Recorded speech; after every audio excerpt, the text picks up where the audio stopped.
Hello everybody, thanks for checking out this video. It is the first in what I hope I'm going to make a series called Sequel Wars, which is going to be me going through sequels of video games and determining which one is better, the first game or the second game, or the second or third, for series that have like multiple installments like Resident Evil or Metal Gear. I will only do one at a time, and I'll only do consecutive numbers. I'll only do like 2 and 3 or 3 and 4, something like that.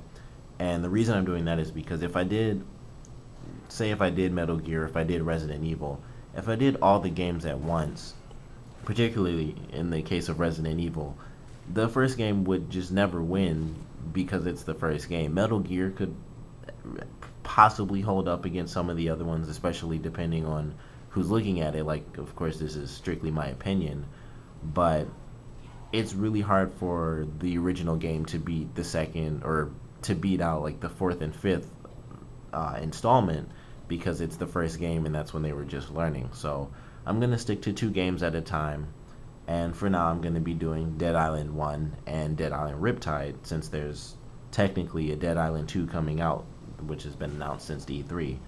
But this is Dead Island Riptide footage you're going to be seeing. It's going to be all Dead Island Riptide. I recently beat it. It took me forever to actually get the game, and I just beat it the other day. So this is all old footage that I had left over from when I was just trying to record myself playing the game. So I'm putting it to some good use. Now, first off, I love the Dead Island games. That's, of course, why I bought the first one, as well as I'll call it Dead Island 1.5 now, since 2 is technically coming out. But I bought them because I enjoyed the games. It was a really good zombie game, cool open world experience. It had RPG elements. You could see like the numbers coming off the zombies on screen, which is how much damage they're taking and stuff like that. And one of the coolest things about it, which you won't see much in this portion, but you'll see it in the other clips that I have, is the weapons and how you can customize everything. And in this game, as you can see with the weapon wheel, which they carry over from the first game, you have customizable weapons, and they all show up pretty simple when you look at the actual pictures, but then you look at the words and it's like barbed wire and the magic wand Kanabo. And that was one of the coolest things about this game, the weapons, and that carried over very well from the first game. You just have really cool weapons. And a quick little note is that if you have the first game, you can carry your character over from the first game, and you actually get a specific weapon, like as a bonus weapon for having beat the first game. So I always love when games do that, but I can't really count that as far as a ranking for what makes it better, what makes Riptide better than the first one, because that's not a really fair thing to say, because obviously you can't carry something over into the first game. But that is a really cool feature that they have. But the weapons definitely carry over well, just like from the first game. You don't get any of the weapons that you have. Like if you had a bunch of really great weapons from the first game, you don't get those weapons. You do have to get all new weapons all over again, except for the one that they actually give you, which I used for a very, very long time until I finally started to get some really, really good weapons. But the weapons carry over well. The one thing that I read and this was actually after I beat the game, is that some of the modifications, which is what changes the names on the weapons, not every one of those carries over into the second game. And that kind of seems ridiculous, because it's the second game. You think you just carry over everything you have from the first game, as long as it's good, which all the modifications are. Some you will use more than others, but the modification system as a whole is really good, and it just doesn't make sense why that wouldn't carry over. So I would count that as a negative against the game, simply because of the fact that it just doesn't make sense how you can have something that's good from the first game and you don't perfectly carry it over from the second. And now, since this section is actually about the end, that's the end of the human versus human portion of this entire video. That's a great point to bring up, because it's something that actually disappointed me in this game. In the first one, I really loved the interaction that you had with humans, and not like these humans where they're on your team, but enemy AI humans. And you do not come across that in Dead Island Riptide, except for moments like you saw in this, which was a part of the main story, or if it's a part of a side mission. and it might be in the game somewhere that I just completely missed, but I never once ran across a human that I was going to go up against, at least when I was just walking throughout the world. I always came across the simple stuff that they had in the first game, which was you kill a bunch of zombies and then someone says like, hey, thanks for saving me, here's like randomly $4,000 or something, or hey, you over there, come here, I have a mission for you. And that's it. You never come across just random bad humans in this game, except for either main story missions or side missions. And in the first game, you would come across humans all the time. You would just be going through the world, and then out of nowhere, you would hear guns going off, and you would actually hear people talking, and they would be shooting at the zombies. And it was really cool to interact with them. It would be a small group of people, maybe 4 or 5, and once they saw you, it was like, hey, we have to kill this human off because they're, of course, more dangerous than these zombies who are blocked off against this pile of boxes. But you don't come across that in this game, and that really sucks to me. I hated that, admittedly. And it was like, it felt like it was something missing because that was one of the big things I enjoyed, was going against the humans in this game and defeating them, because it's a bit more difficult because they run around and they will hide under cover and they'll attack you with knives. Some people will have knives, some of them will have guns, and you have to watch out for who has a gun, who's going to stay away, and who has a knife and they're going to charge at me. So that was a cool feature, and that's pretty much gone except for, like I said, main story moments, which really only happens I think 2 times in this entire game, which you saw in this one, and the other portion was before this in a sewer section. And that's about it. Every other thing is you're fighting against zombies, or there's really one side mission where I actually went up against humans, and that was it. And there's like another point towards the end of the game, but there's really no interaction with enemy human enemy AI, and that was a real disappointment to me because that was one of my favorite things about the first game. So that definitely takes down Riptide for me. But what you're watching right now is definitely one of the big highlights. It's probably the highlight of this game, and it's probably the greatest improvement from the first Dead Island, and that is these horde modes where you kind of you bunker down in whatever little camp you're at. It happens periodically throughout the game. You do something that makes a bunch of noise, and here come a ton of zombies. And it's a really cool thing. You saw early on when this started, you can set up defenses so that it takes a little bit more time for the zombies to get in. You can actually see the other AI characters, which is something that you don't really see in the first game. You never get to see like the character that was right there, Logan. He's one of the playable characters, and you never actually see them in the first game except for cutscenes. It's you'll be in your little camp and you can talk to other people, but you'll never see the other playable characters unless it's a cutscene, and then it's like, oh, here are all 4 of the characters, and then you go right back into the action and it's just your character alone. And I always hated that because it was like, it gave me the sort of sense of like Left 4 Dead, where I thought it would be cool if it was really like that, if there were AI, if the other playable characters were actually with me throughout the game. And it's almost like when you play a game where you change the costume of the character and then you go into like the CG video and it goes back to the original costume because it's not in game. It's kind of like that, where you're playing as one character, except it's not just a costume, it's 3 completely separate human beings, and they're talking and everything in the cutscene, and then it goes back to the game and they're just not there anymore. It's just you fighting zombies again. And in this one it's the same thing, but it's a bit more realistic. At least there aren't any cutscenes, or there aren't too many cutscenes where it's all 4 of the people and then it goes back to you by yourself.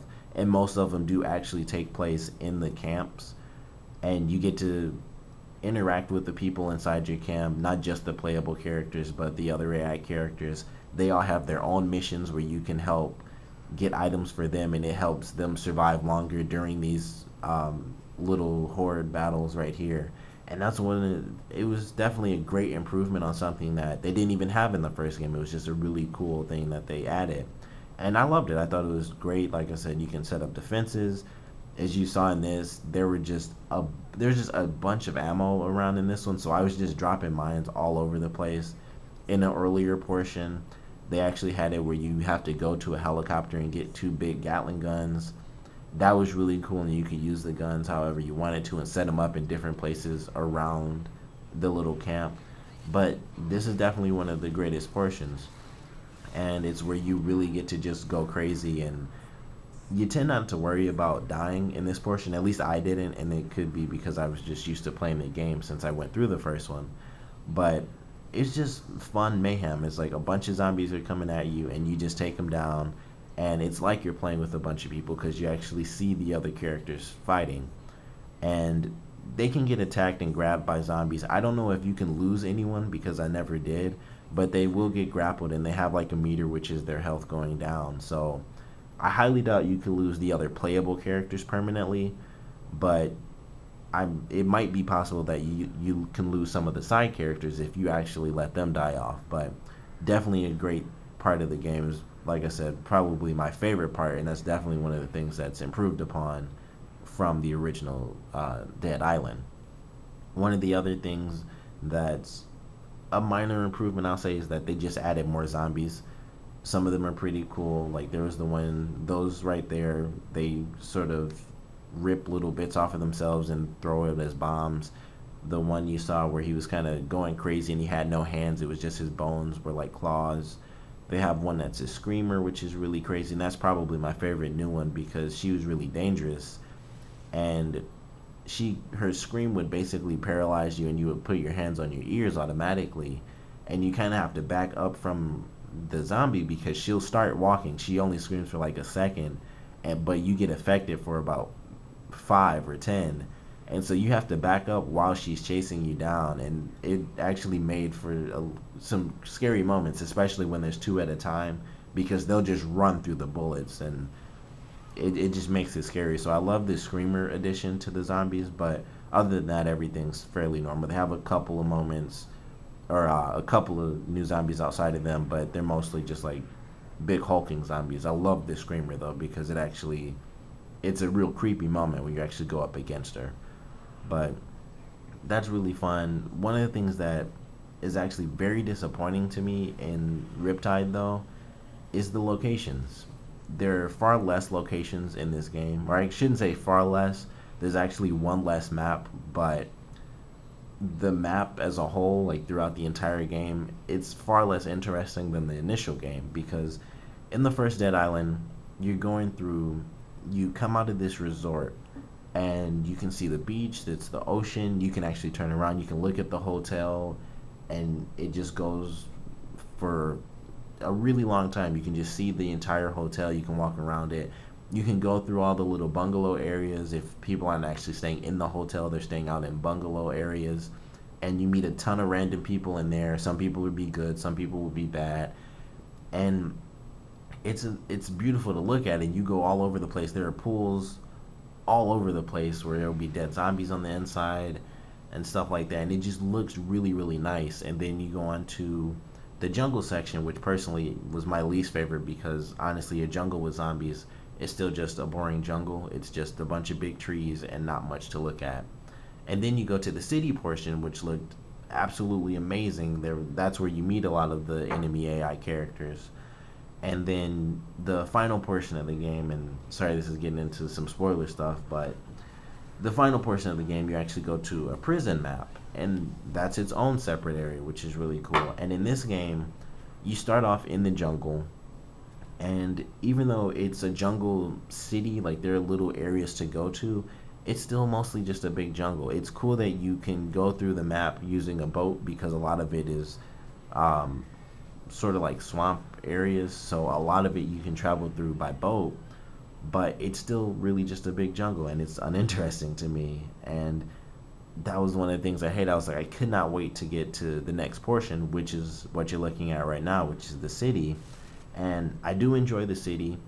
It's a lot more to look at than there is in the jungle, and technically the part that I was just at, where I was fighting off all the zombies, that technically counts as the third map, but it's so small. It's really just that area I was in, plus a little bit extra leading up to it. It was the first part of this video where I was fighting the boss, a little bit in between, and then the second portion where you fight the humans and the hordes of zombies, and then you go straight to the city, which is much better. There's a lot more stuff to look at.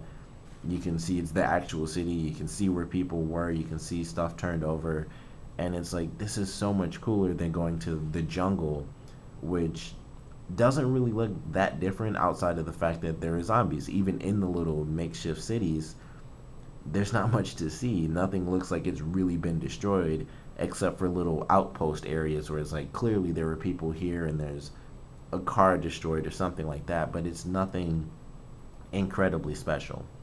So I really enjoyed the visually, I enjoyed the maps more in the first one, and I also enjoyed the variety much more in the first one, because there was just, overall, I feel like there was way more to look at compared to this game. But I definitely loved the city. Once I got to this portion, I think I went back to the jungle one time, and or maybe like two or three times, because I was playing with someone else and they wanted to go back.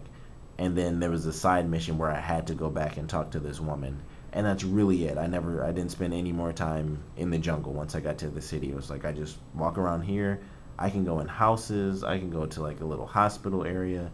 There is so much more to look at, and there's even a lot of stuff that is uninhabited in this game, which a lot of people feel like is going to be DLC or could have been DLC, but this game has been out for so long, and I don't know of any, so I feel like it's just empty areas that were never completed. Like, there are even missions that are uncompleted in this game, which technically shouldn't take away from the game itself, but it kind of does, because there's a specific mission that was supposed to be in the game, and you can go through these apartments and you can find this apartment, and in this room there are actually pictures of all the playable characters, and it's like, this clearly has some importance. The actual apartment is named after a certain character, but it's not a part of the story. There's no side mission to it or anything. It's just, what is this random thing in the game, and why are there these pictures here?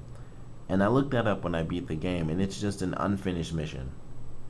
And then there was another unfinished mission where you meet one of the characters from the first game, and it's just one of those things where it really takes away from the game, because it's not exactly something from the game standpoint that makes it worse.